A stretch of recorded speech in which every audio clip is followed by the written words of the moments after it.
Well, welcome back to In the Word, and I'm glad to be back. I've been off for a few weeks. I didn't expect to be so long away from the YouTube channel, but lots of events have happened recently. We've moved. We were up in the mountains in Colorado. We moved down to the flatlands, so to speak, be closer to our grandchildren. And more importantly, I think my wife will be happy you're here. She felt a little isolated in the mountains. And you know what they say, happy wife, happy life. So we're moved to the what's called the Front Range area. So we got that behind us. Also, right now, I'm teaching remotely two classes for Word of Life Bible Institute in Uganda. This week I'm teaching a class on 2 Peter, and next week I'm teaching a class on what's called soteriology, or the doctrine of salvation, to Bible school students there. Really rewarding. It's kind of an odd hour. I started about 11:30 in the evening, and it's a 2-hour class, so it's quite early in the morning when I finish up. But the Lord's given me grace to do that, and the ability to do it. So I'm happy to be doing that. Also preparing a class for a startup university, Agathon University. It's about 5 years old, and an online school. I'll put a link in my show notes so you can take a look at it. But I'm preparing a class there for online students on the book of Revelation. So it'll be a doctoral level class looking very closely, about 20 hours of video material on the book of Revelation, and quite a lot of reading, as you would expect in a PhD program. So been pretty busy, and happy to be busy, happy to be serving the Lord. Happy to have the strength and the ability to do that. On top of everything else, we're looking for a church, so that could be stressful, and we're looking for a church where we can be edified and edify others, a church where we can be a part of it and build up the body and use our gifts and abilities and talents to support the pastor and staff there. So big deals in the Starcevich household right now as we get settled into a new home and new routines.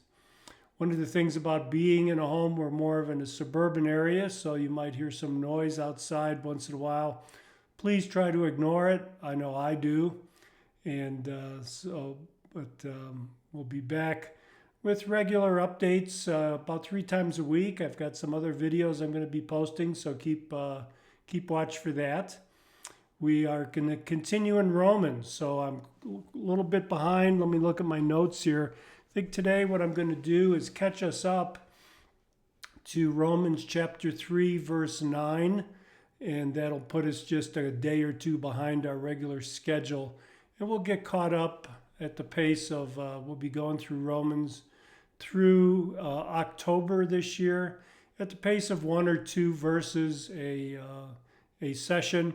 I'm a little conflicted about how effective this is, but I'm going to press on to the end of the year. I think I'm enjoying it, but it's sometimes we got to be careful not to take verses out of context and see it in its context. So I don't want to encourage you to just take a verse out of its context. So I'll be emphasizing that. So back to Romans, Romans chapter 3. If you recall, Paul has been making a long argument since the middle of chapter 1 that men are sinful because of the fall. We're sinful because of Adam. We have hearts that have been debauched, and we have a propensity to sin. And this is both Jew and Gentile. All people are in this boat. All are what we'd call depraved. This is the depravity of man. Paul says then, let's turn over to Romans chapter 3, verse 1. We're going to pick up in chapter 3, verse 3, but I just want to give you this context here. He's then asking this rhetorical question. He's anticipating these questions because he's been in ministry for 25 years at this point, and he's heard the objections. And he says, well, if everybody is a sinner, does the Jew have any advantage? What is the benefit of circumcision? He's raising this question, possibly a question against objections, that someone might object and say that God has set apart the Jewish people, given them all kind of privileges. Paul's answer here is, what is the advantage? Great in every respect. And he's going to say, first of all, they were entrusted with the actual words of God. Paul frequently starts with a first and he never gets to a second, which indicates to us, or to me anyway, that what he's talking about here is not a list of things as much as a priority. First, they were entrusted with the actual words of God. Then he goes on to verse 3. So here's where we pick up. He has another question. He puts in the mouth of an objector. What then? If some did not believe, their unbelief will not nullify the faithfulness of God, will it? So they're asking here, if the sin of the Jews means that, does that mean that God has abandoned them? That God is no longer faithful to the Jews? Paul says, no, far from it. You know, we live in a time where there's some forms of theology. We call it replacement theology. The big word for this is supersessionism, which means that Gentiles or the church has superseded Israel in God's plan. Paul is addressing that here. Did they fall so far as God will not be faithful to them now? That he's going to break their covenant, nullify his faithfulness to them? He answers it very clearly. Far from it. Far from it. God must prove to be true, though every person be found a liar. So what he's saying here is that everybody can lie, everybody can cheat, everybody can steal, everyone can pursue idolatry, but God will never go back on his word. God will never go back on his promises to Israel.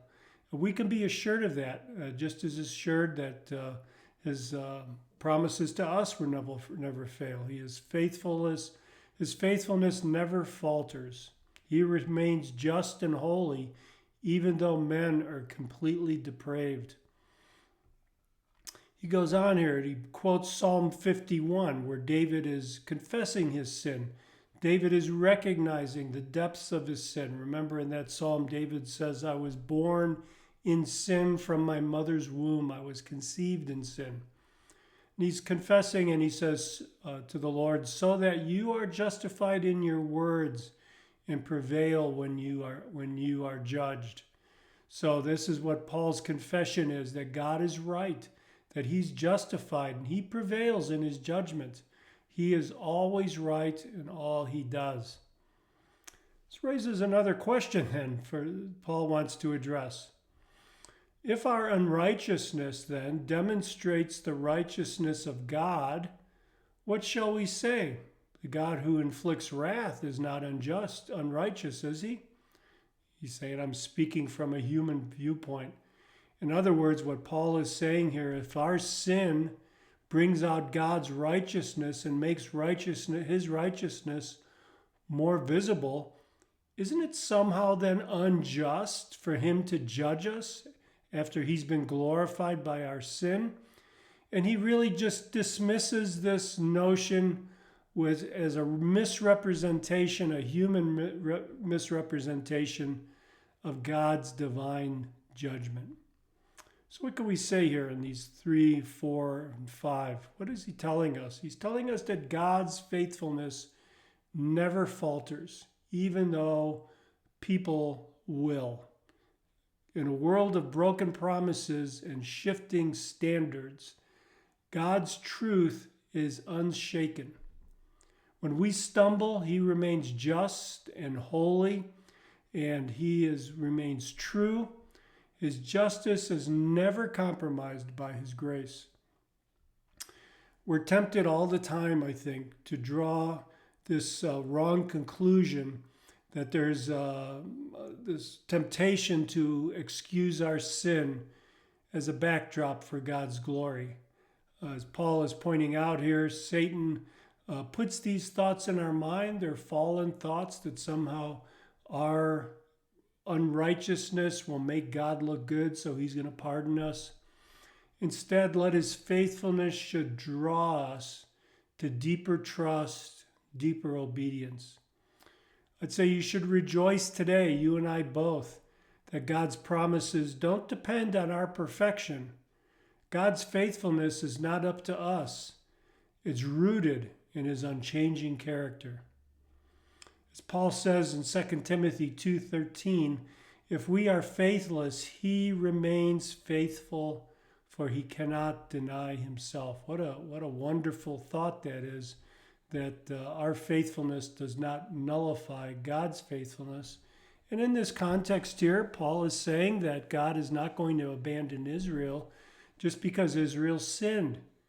It is an answer to the replacement theologians that say God is done with Israel. Far be it, says Paul. He goes on in verse 6, again addressing this idea that our unrighteousness will demonstrate God's righteousness, so somehow he's going to pardon us.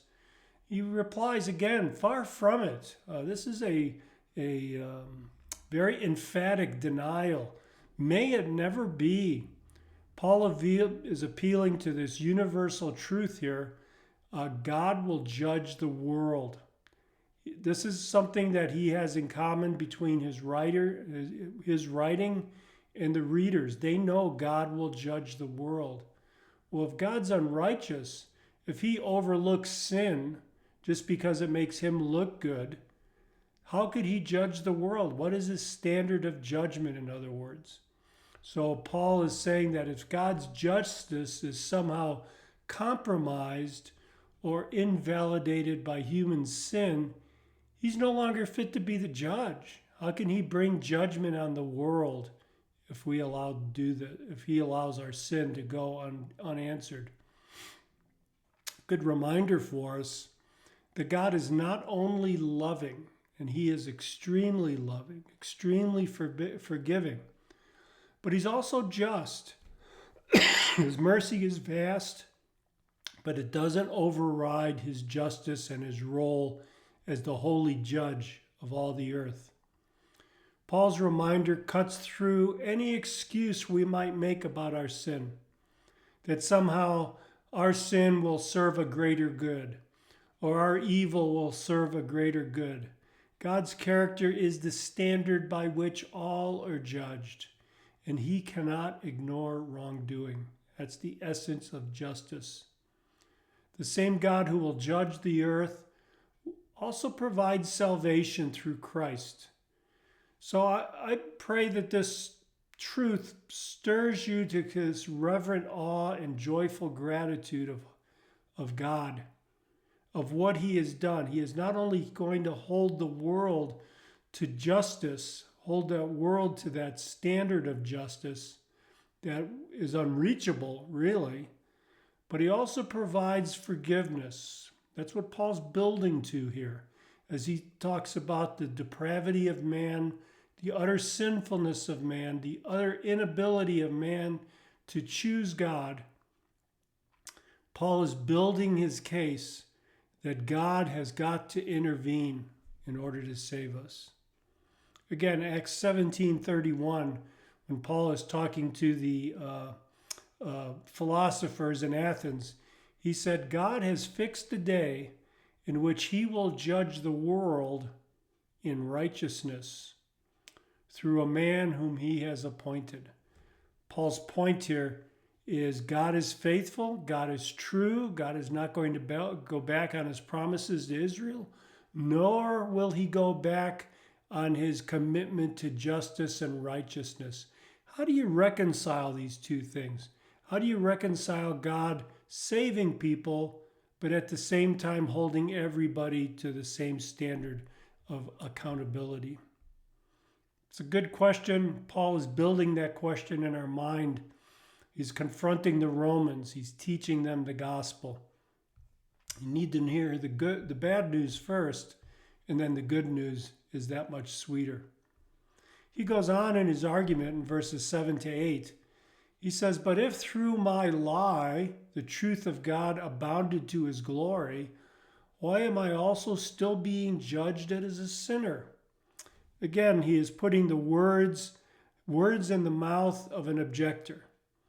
And he's reasoning, if my lie results in God's truth showing his glory, why am I being judged? Why does God hold me accountable for making him look good, in other words? Paul then says, why not say, as we are slanderously reported, and some claim that we say, let's do evil that good may come of it. People who say these things, Paul says, their condemnation is deserved. Isn't that interesting? The preaching the gospel of God's grace results in the accusation that you're saying that evil, we should do evil so good may come of it. And Paul's saying, no way, that is not all what he's saying. Again, brothers and sisters, we confront these things all the time, that we are being tempted, that our minds are being led astray, that somehow sin is being justified in different ways, that my sin makes God's glory look good, that if I sin and then claim God's forgiveness, I show how forgiving he is. Paul says people who think like this deserve condemnation. This is the wrong way to be thinking. This is the wrong way to be reasoning about God and salvation. No, God is going to hold the whole world accountable. There is no way out. There is no alternative. Everyone is destined to die once, and after that to face judgment. I think that's Hebrews 9:27. That there's no escape. There's no way out. He's cautioning us here, the grace of God is not an excuse. It's the power to live righteously. That's what God's grace is for, not to allow us to live for sin, but to live for righteousness. Paul warns against this manipulative perversion of God's grace that twists his goodness into permission for rebellion. We call this licentiousness. We call this antinomianism. No law governs us. Sometimes we're accused of that as Christians. But Paul is making the claim, and he's going to expand on this in the rest of the book, that true faith leads to transformation, not to license. He's not talking about perfection, but the direction of our life, that we strive for greater and greater holiness. We are diligent in that. So let's never use God's mercy as an excuse or a cover-up for our sin, but instead respond in humble obedience. God's glorified when we walk in truth and holiness, not when we play games with grace.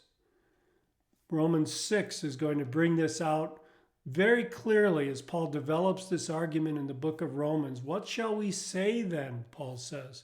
Are we to continue in sin so that grace may abound? Paul again says, may it never be. Very strong, very emphatic denial. Grace leads to holiness. Grace does not lead to license. So Paul's going to continue to expand this idea. He's going to continue to explain the gospel to the Romans. And you might want to be asking yourself as we go through this, why? This is a good church. Paul's writing just to remind them. Why do they need to be reminded of something so fundamental to the gospel? And ask yourself, do you ever need to be reminded of the grace that God showed you through salvation? I think you'll find that you do, just as I do. So brothers and sisters, we're almost caught up. We're going to be getting there. Be patient with me and pray for me, as I've got a lot of things on my plate right now. But I'm loving all of them. And my goal is to encourage you, to edify you, to build you up in God's word. I pray that you find these videos edifying for you. and that you continue along with me in this journey through the book of Romans. God bless you.